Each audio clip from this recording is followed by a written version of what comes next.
հայտարարում ենք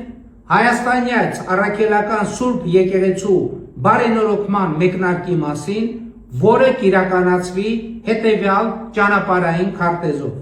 Առաջին, բարենորոգման օրակարգի հանրահռչակում։ Երկրորդ, Հայաստանյաց առաքելական Սուրբ Եկեղեցու փաստացի պետի հեռացում, հանգստի կոչում։ Երրորդ, սահմանված կարգով կաթողիկոսական տեղապահի ընտրություն։ Չորրորդ,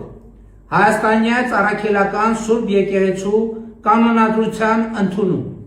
Կանոնադրությամբ պետք է սահմանվեն ամրագրված սկզբունքների պահպանման, ֆինանսական թափանցիկության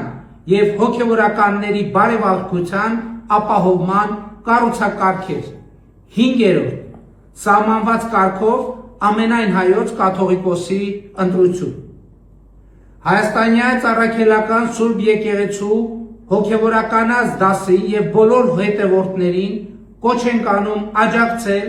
միանալ եկեղեցու բարենորոգմանը, համախմբվել այս նպատակի շուրջ, հանուն Հայաստանյաց առաքելական Սուրբ Եկեղեցու, հանուն Հայաստանի Հանրապետության և մեր ժողովրդի։